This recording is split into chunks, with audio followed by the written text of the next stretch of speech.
وَاتَّخَذَ اللَّهُ ابراہیم خلیلا، ہم نے ابراہیم سلام اللہ علیہ کو اپنا گہرا دوست بنایا۔ حضرت ابراہیم سلام اللہ علیہ نبی کے دادا ہے۔ نبی سے جب تعارف پوچھا گیا نا تو نبی کریم صلی اللہ علیہ وآلہ وسلم نے بتایا، اپنا تعارف کیا بتایا کہ حضور اپنا تعارف آپ کون ہیں؟ تو آپ نے فرمایا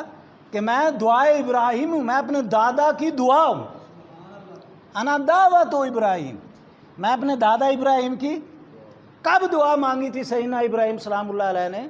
جب آپ کعبہ تعمیر فرما رہے تھے، اور دو نبی، ایک حضرت ابراہیم ہے، ایک ان کے بیٹے حضرت اسماعیل ہیں۔ ابراہیم خلیل اللہ ہے اور اسماعیل ذبیح اللہ ہے۔ اور خلیل وَاتَّخَذَ اللَّهُ ابراہیم خلیلا، رب فرماتا ہے میں نے اپنے ابراہیم کو اپنا گہرا دوست بنایا، کہ ابراہیم میرا گہرا دوست ہے۔ اور ایک دوست کے لیے ہمارے تعلقات ہوتے ہیں، ہمارے بھی دوست ہوتے ہیں۔ ایک شخص وہ ہوتا ہے کہتا ہے جی میرا ایم پی اے دوست، میرا ایم این اے دوست ہے، میرا ڈپٹی کمشنر دوست ہے، تو میرا کہنا کچھ اور ہے۔ لیکن اگر وقت کا وزیر آ کے کہے جی میں شاہ صاحب دا دوست ہوں، شاہ صاحب میرے دوست ہیں، فرق ہے کہ نہیں؟ اپنے کہنے تے بادشاہ دے کہنے فرق ہے کہ نہیں؟ ہیں؟ تو حضرت ابراہیم خود نہیں کہہ رہے، یہ شہنشاہوں کا شہنشاہ کہہ رہا ہے، یہ بادشاہوں کا بادشاہ کہہ رہا ہے، یہ وہ کہہ رہا ہے کہ جس کے پاس عزتوں کے بھی تاج ہیں، جس کے پاس ذلتوں کے بھی تاج ہیں، وَتُعِزُّ مَن تَشَاءُ وَتُذِلُّ مَن تَشَاءُ، جس کی تعریفیں پوری کائنات کر رہی ہے۔ اگر وہ کسی مخلوق میں سے کسی خلق کی تعریف کرے تو پتہ چلتا ہے وہ خلق بڑی عظمت والا ہے۔ تو حضرت ابراہیم سلام اللہ علیہ کو کیا فرمایا رب نے کہ ابراہیم میرا گہرا دوست ہے، ابراہیم میرا، اب خلیل خلط سے ہے، اور خلط کہتے ہیں تفرق کو، فرق کو، خلل کو۔ جس طرح یہ لوگ اکٹھے بیٹھے ہوں اور کوئی آئے اور دو بندوں کو اس طرح علیحدہ کر دے تو یہ خلل ہو گیا، دو بندوں میں ہیں یہ خلط۔ تو خلیل کیا ہے کہ خلیل اور جلیل کے درمیان کوئی چیز آ نہیں سکتی، حائل نہیں ہو سکتی، یہ میرا خلیل ہے۔ خواہ دولت ہو، خواہ اولاد ہو، خواہ دنیا ہو، کائنات کی کوئی چیز رب اور خلیل کی محبت کے درمیان آ نہیں سکتی، اس لیے آپ کو خلیل اور حبیب، حضور حبیب ہے نا، تیرا میرا نبی حبیب ہے نا، حبیب نکلا ہے حب سے، اور حب کہتے ہیں بیج کو، اے بیج ایڑا گڑین دو، حب کہنو آدن بیج کو، تو حبیب محبوب یہ حب سے، حب کہتے ہیں بیج۔ اب بیج جب آپ بوتے ہیں نا تو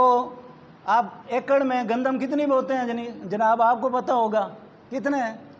ہیں؟ 50 کلو، کم از کم 50 کلو، 45 کلو، 40 کلو زمین کے اعتبار سے، یا زیادہ سے زیادہ 60 کلو تو زیادہ، کہتے ہیں جی زیادہ ڈالیں تو فصل نہیں ہونی، اسی طرح ہے نا، کم بیج ڈالتے ہیں تاکہ فصل اچھی طرح ہو، تو بیج کم ڈالتے ہیں فصل زیادہ ہوتی ہے کہ نہیں؟ جتنا کم بیج ہوگا اس کے مطابق ہیں آپ پھینکتے ہیں تاکہ ایک ایک دانہ ہو تو فصل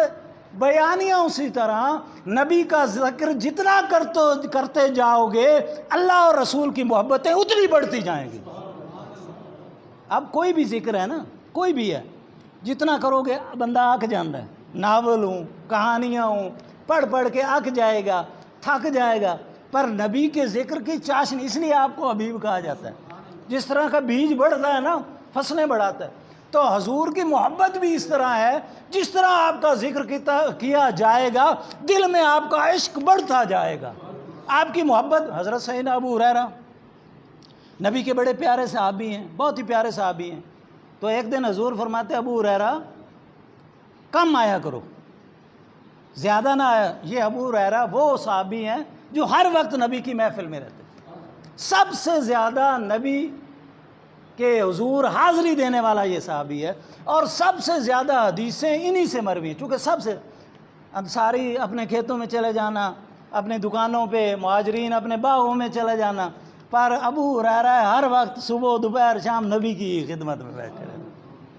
اس لیے آپ کہتے تھے کہ لوگ حیران ہوتے ہیں کہ ساری حدیثیں ابو ہریرہ توں ادھا دین ابو ہریرہ، کہتے ہیں نا لوگ کہ تانوں صرف سیدنا ابو ہریرہ ہی ملا ہے اور کوئی نہیں. جو روایتیں تو آپ خود فرماتے ہیں کہ مجھ پہ حیران نہ ہو، سب سے زیادہ وقت میں نے ہی تو حضور کو دیا ہے، سب سے زیادہ وقت میں ہی حضور کے پاس ٹھہرا رہا ہوں، حالانکہ آپ کی اتنی مدت نہیں ہے. فتح خیبر کے بعد آپ نے اسلام قبول کیا. تو حضرت سیدنا ابو ہریرہ کو کیا کہتے ہیں کہ ابو ہریرہ کم کم آیا کر، زیادہ آون نال پیار گھٹ جاندہ ہے، کشش ختم ہو جاندی ہے پیار. اب آپ تو کچھ حضور کو تو کچھ کہہ نہ سکے کہ حضور نے فرما دیا سو فرما دیا. جس طرح کے صحابہ کرام تو حضور کے اس طرح کہنا مانتے تھے نا، اس طرح چلتے تھے. حضرت سفینہ کہتے ہیں کشتی کو، بیڑی نو سفینہ، اور یہ لقب دیا ہوا حضور کا. حضور نے صحابی کو سفینہ کہا. اب قیامت تک لوگ ان کا اصل نام نہیں جانتے، انہیں سفینہ ہی سے یاد کرتے ہیں. اصل نام ہے رومان، اصل ان کا نام کیا ہے؟ رومان، اور ایک اور نام ہے،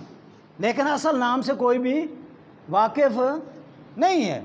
سارے ہی سفینہ. اور سفینہ کے ایک سفر پہ جا رہے ہیں تو حضور صلی اللہ علیہ وسلم نے کچھ سامان حضرت رومان یا حضرت سفینہ کو دے دیا، کچھ سامان. جب سیدنا صدیق اکبر نے دیکھا نا کہ حضور نے سامان رکھا ہے تو حضور کی سنت سمجھتے صدیق اکبر نے بھی سامان رکھ دیا.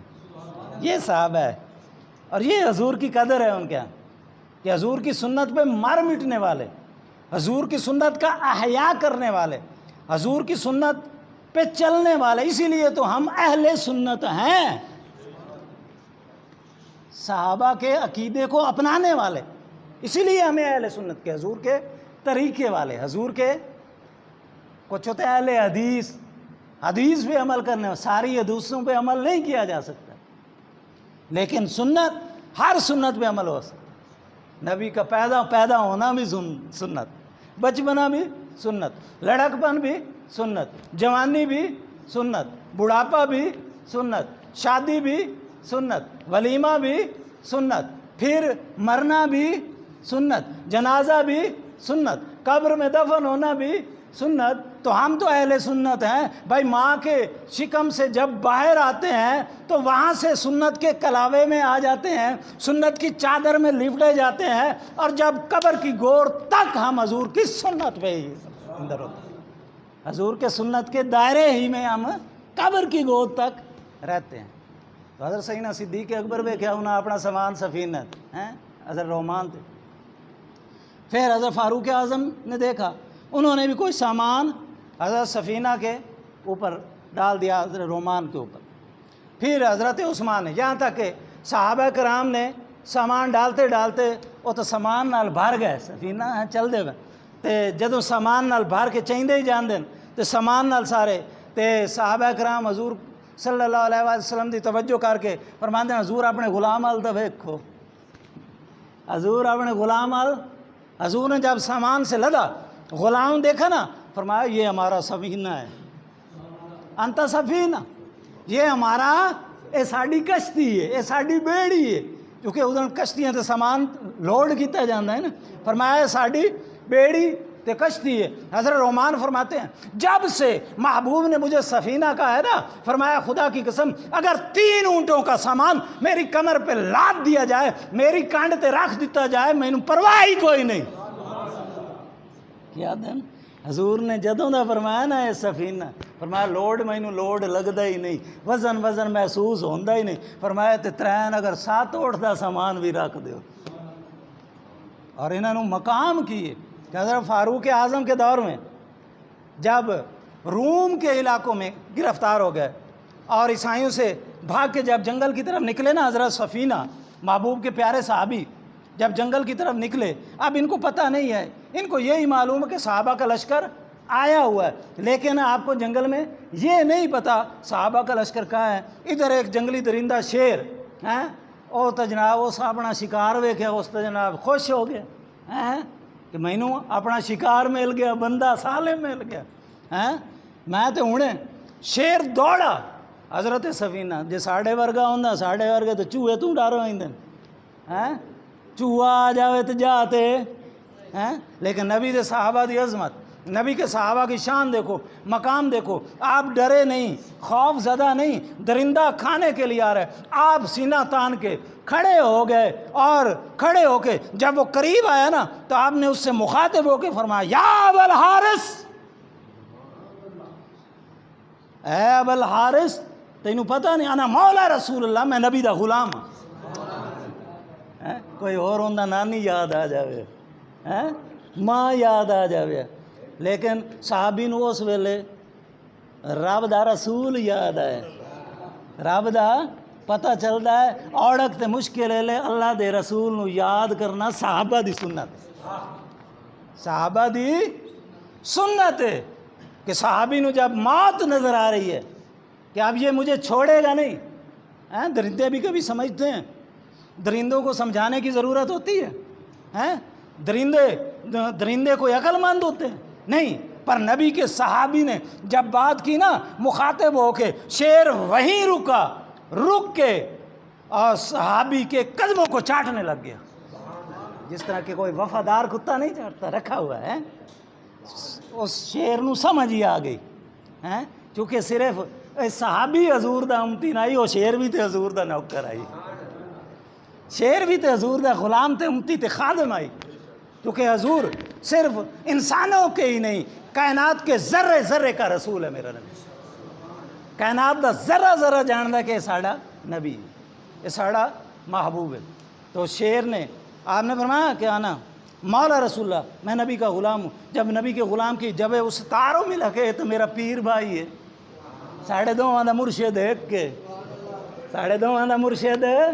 ایک کے، تو جیدہ مرشد ایک ہوئے نا وہ ہوندہ پیر بھائی، مڑ پیر بھائی تے پیر بھائی تے ظلم کرنا حرام ہو جاندہ ہے، کیونکہ وہ امان ہے چوندہ، جس طرح کہ مسلمان تے زیادتی کرنا حرام ہے، اس کی عزت، اس کی جان، اس کا مال، مسلمان وہ ہے کہ جس کے بھائی سے اس کی عزت، اس کی جان اور اس کا مال محفوظ ہو، اگر محفوظ ہے تو وہ مسلمان ہے، اگر محفوظ نہیں تو مسلمان بور کوئی نہیں۔ بیانیہ اسی طرح جیڑا پیر بھائی ہوندہ نا، پیر بھائی دی بھی عزت، جان تے مال پیر بھائی کے لیے محفوظ ہو جاتی ہے، اس لیے تو ہم کہتے ہیں نا جب بھی آپ کو مجھ کو جب بھی کوئی تعارف ملے نا کہ یہ میرا پیر بھائی ہے، اس نے ہاتھ اسی مرشد کے ہاتھ میں دیا ہوا ہے جس مرشد کے ہاتھ میں نے ہاتھ دیا ہوا ہے، تو پھر ایک دوسرے کی عزت کیا کرو، ادب کیا کرو، یہ نہ سمجھو کہ یہ اس کی ذات کیا ہے، اس کی شکل کیا ہے، یہ امیر ہے کہ غریب، نہیں، اس کو نہیں دیکھنا، یہ دیکھنا ہے کہ اس کا مرشد میرا مرشد کون ہے، یہ عظمت دیکھنی ہے نا۔ حضور پیر سیار لجپال علیہ الرحمہ، حضور خواجہ قمر الدین علیہ الرحمہ دیکھو، تو سے علی سرکار، تو سے علی شہزادے نے ایک مسلم شیخ نو بھیجیا اور سفارش دے کے بھیجا کہ 8 جماعت پاس آئی ہو لڑتا کہ اے دے واسطے کوئی نوکری دا بندوبست کریا، جدوں تو سے آلیاں دا پیغام حضور پیر سیال کو پہنچیا نا تو آپ نے فرمایا ٹھیک ہے تیرا پتر بندوبست ہو جائے گا، پر انج کام کر، تو میرا سفارشی بن کے ذرا میرے پیر و مرشد حضور شمس العارفین کو چلنا، پیر سیال دے آستانے تے میرے دادا مرشد حضور خواجہ شمس الدین آدھوں میں، پر انج کر تو اگوں تے میں پچھوں، تو میرا سفارشی، کیونکہ تو انہاں شہزادیاں دا نوکر ہیں جنہاں دے اساں غلام تے نوکر ہیں، تو سن پیر پٹھان دے دیکھو مرشد دے آستانے دی بھی کتنی قدر ہے، دے مرید دی کتنی، اپنے مرشد دے مرید دی کتنی قدر ہے، اور صرف یہ نہیں، تیرے میرے پیر سیال نے حضور پیر پٹھان دی جتی لئی، حضور پیر پٹھان حضور خواجہ سلیمان علاتوں سے علی سرکار دی جتی لے کے سر تے رکھی، اس مسلم شیخ نو اگو لایا اور اس جتی نو سر تے رکھ کے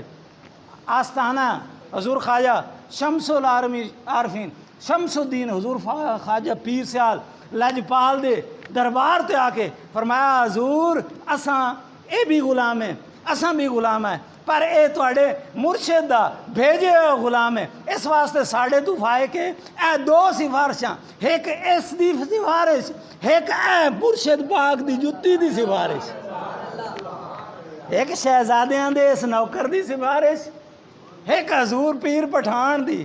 جتی دی سفارش۔ حضور اے دو سفارشاں قبول کر کے ساڑھا بیڑا پار کر۔